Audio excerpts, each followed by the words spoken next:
We are your home for Hawaii's music. We are Kapa at 100.3, 99.1, and online at kaparadio.com. Ladies and gentlemen, we've been talking about that. We were going to have this discussion this morning as this month is Suicide Prevention Month. And with us this morning on Zoom as well as on air, Michaela Bruno, and also from the Hawaii Task Force Suicide Prevention, Yolisa Dooley. Thank you for joining us this morning. Mahalo. Mahalo. Thank you so much. Now, how long have you folks been helping with our community with Hawaii Island as well as the state with the task force? Yeah, so the State Suicide Prevention Task Force actually began in Hawaii in 2001. And on this island, Hawaii Island, in 2009. There are task forces on Oahu, Maui, and Kauai. And we're collectively part of the state task force. So we kind of work in alignment with them. And initially, people may have remembered we had a task force on each side of this island, but in 2018, we created an island-wide task force so that we were all sort of on the same page and being able to support all of our communities. And we're made up of individuals, organizations, community groups, and we just, we volunteer our time because we want to help our community and help prevent suicide across Hawaii. Anyone can join the task force, but we don't do direct services. So we're really here, we're focused on building awareness, educating people about preventing suicide, doing community outreach, and most importantly, letting people know what resources are in our community that can support you when you need help, and who's around what organizations to provide those resources. Now, where would we find outreach groups or people available to speak with if we know of anyone struggling or maybe a family that could use the support? Yeah, I'll share. So it's always been a struggle to encourage people to go ahead, and that it's okay to reach out, and the people who are helping are truly intentionally wanting to help. And so, when you look in your school systems, there's a counselors, there's teachers, and your primary care provider can even connect you. But sometimes some people might not feel even comfortable doing that. And so you can, there's a national crisis text line that you can access, and it's 741-741. And you can just text them anywhere in the United States, anytime they're here for a crisis, for any crisis, and you get a live crisis counselor that receives your text and responds on a secure online platform. And the volunteer crisis counselor will help you move, from what they call a hot moment to a cool moment. And then we have our Hawaii Cares line, crisis line. It used to be called our access line, but that number is 1-800-753-6879. And this is a program by the Hawaii State Department of Health, Behavioral Health Administration, and the University of Hawaii. And this is a program to support adolescents and adults through crisis treatment and recovery. Is there data that shows, is there a certain age group that is affected more? So there are certainly differences in age groups, and according to the Centers for Disease Control, the second leading cause of death is for 10 to 34-year-olds, but overall it's 22 to 59-year-olds are at the greatest risk. But I want people to know that anyone from any group can be at risk. So we have these sort of groups that could be considered more at risk, but suicide affects people from all different backgrounds, race, ethnicities, genders, age, socioeconomic status. There's no specific profile. And so it cuts across all demographics and can affect anyone. And also what we know, though, is that it does affect Native Hawaiians and Pacific Islanders here in the islands more than any other group, ethnic group. So in terms of age and different groups, there are some that are more at risk, but it can affect anybody at any time. Is there a protocol within Ohana if you see something that is making you kind of think that there may be something, is it better to get help before talking to that family member? You know what I mean? Instead of just directly talking to that family member, is it best to get a professional by chance to intervene with the conversation so you don't say the wrong thing? Or So I'll start and then Michaela join in. So most people, when they're struggling, try and let someone know in some way or another. And it may be things like you notice, it's really about being observant and knowing the folks around you. So changes in behavior, it could be that, there's moodiness, there's just differences. And you're like, when you're in the hour in your gut, you're feeling like something's not right. a person's not the same. Yeah. That's the time to reach out and just, malama them, and even ask the question yourself. Are you thinking about suicide? They may say something like, are you doing okay? And they're like, yeah, I'm fine.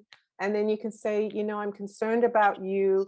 Are you thinking about suicide? And they're going to give you some kind of answer. And people often think there's a myth that if you ask somebody who's not thinking about suicide, then you're going to give them the idea. And this is just not true. Somebody is already having those thoughts. So asking them lets you know, as their friend, their loved one, that yes, they are thinking about suicide. And then you can get them, call those outreach numbers. They can send mobile crisis to you, crisis outreach mobile. And that's a crisis worker, can even come to your home to do an assessment and to support further. So it's always better to have someone close ask before you head to or start thinking about going to professionals, because they're more likely to talk to someone that they know first. But that person who then gets that information needs to take the next step. Right. Now, as a community, what can we do? As a community, just encourage everyone to build those relationships and to normalize having these discussions about how you're feeling. Locally, we're like, oh, how are you? Oh, we're fine.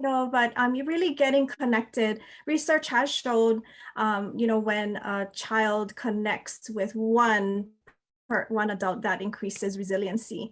And the resiliency, what we want to see is encouraging to connect and to reach out for help when people need help. For adults, we have to be trained to do that too, because we think that we can do everything or try to, but we do need to reach out. And that is modeling behavior too for our younger ones, and letting them know that, hey, it's okay if you're struggling, it's okay to talk to someone, it's okay to say that I'm struggling, and then building their purpose or self-esteem. So protective factors, that's pretty much what we're talking about too. And you can read a little bit more about that on the American Association for Suicide Prevention, so American Foundation.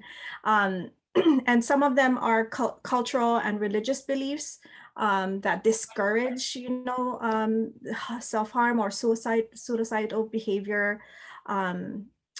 Encouraging problem solving and coping skills, access to mental health care. There are so many. I'm a family and marriage and family therapist in the community, and there's a lot of us in the community that are here that are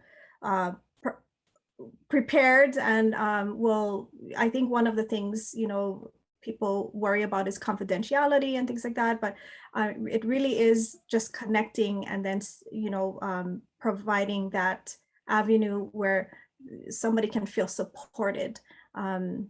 So that's what we can do, just encourage everyone to reach out. And reaching out is really a sign of strength. I think we're trained and we believe that, gosh, if I can't handle my own problems, that maybe I'm not strong. And actually letting somebody know and supporting one another, and we all support our friends in different ways, right? And so that reaching out and asking for help and letting people know, shoots, I'm overwhelmed right now, there's too much going on. We're all here for each other in that way most of the time. But then when it comes to, a problem where we feel, we can't talk about it, then we don't reach out. So I feel like having and identifying that one adult that Michaela talked about, it can be, auntie in the cafeteria, it can be a custodian. It doesn't have to be the school counselor. It can be anybody that you can identify, an auntie, an uncle, someone who's, a safe person that's going to support you in times of need. All right, great information. What's the best way to reach you folks? And also, can you give the website addresses? And I'll post the links and the numbers on the bottom of this Zoom as well. So we don't actually have a website yet. We're going to have a link on the Hawaii Department of Health website soon. It should be up and running in the next few weeks. But we do have an email address where you can contact us, and that's HIpreventsuicide@gmail.com. So if someone emails us, we'll get back to you right away. And then did you want those other phone numbers Yeah, as if you well? give me a phone number, yeah.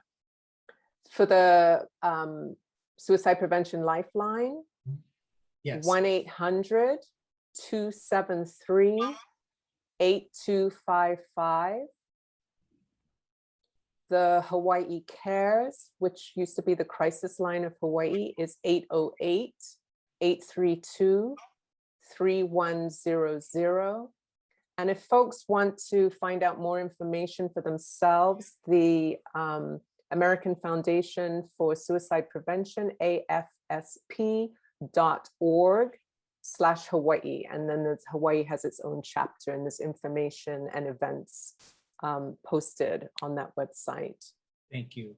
Thank you so much for sharing this information. We'll spread this to the public. And of course, I'll post those numbers at the links at the bottom here. Thank you so much for joining us this morning. We really appreciate the information. Mahalo. Thank you for having us. Mahalo nui.